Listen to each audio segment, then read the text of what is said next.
এদিকে খুলনা প্রকৌশল ও প্রযুক্তি বিশ্ববিদ্যালয়ে টানা তৃতীয় দিনের মতো চলছে শিক্ষার্থীদের আন্দোলন।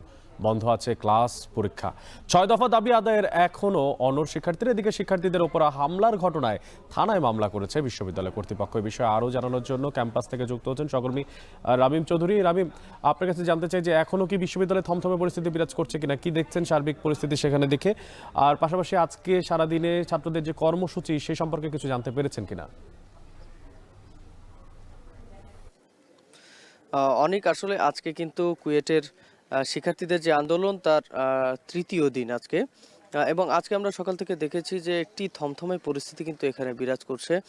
এবং এখানে সাধারণ শিক্ষার্থীরা যারা রয়েছেন তারা কিন্তু হলেই রয়েছেন।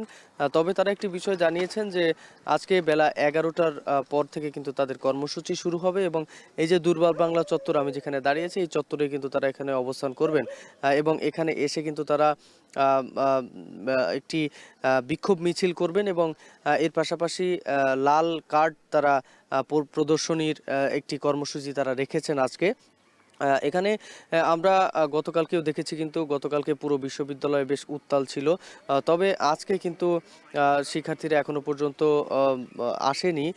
তারা সবাই হলগুলোতে আছে। আস্তে আস্তে তারা কিছুক্ষণ পরেই আসবেন বলে তারা জানিয়েছেন। তবে তারা একটি শঙ্কা প্রকাশ করেছেন যে বিশ্ববিদ্যালয়ের প্রধান গেট সহ গতকাল থেকে এই পর্যন্ত এখনো কিন্তু নিরাপত্তা কর্মীদের তেমন দেখছেন না। নিরাপত্তা বাহিনীর সদস্যরা কিন্তু একেবারেই নেই বললেই চলে। তারা কিন্তু নিরাপত্তাহীনতায় ভুগছেন, এমন কথা কিন্তু তারা বলছেন। গতকালকে আমরা দেখেছি যে সিন্ডিকেট সভার একটি মিটিং হয়েছে বিশ্ববিদ্যালয়ের এবং সেই মিটিংয়ে কিন্তু বেশ কিছু সিদ্ধান্তও নেওয়া হয়েছে। তার মধ্যে একটি হচ্ছে 28 তারিখ পর্যন্ত বিশ্ববিদ্যালয়ের সকল শিক্ষা কার্যক্রম বন্ধ রাখার ঘোষণা দেওয়া হয়েছে।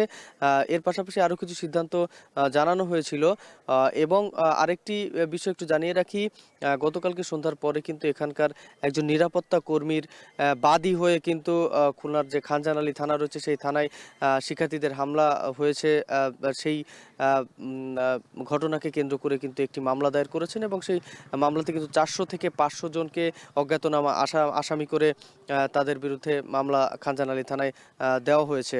তো মোটামুটি বলে চলে যে বিশ্ববিদ্যালয় কিন্তু এখনো পর্যন্ত সেই থমথমে অবস্থায় রয়েছে এবং শিক্ষার্থীরা তাদের দাবিতে অনড় রয়েছে। তো এই ছিল আমার কাছে খুলনার কুয়েট থেকে সবশেষ খবর।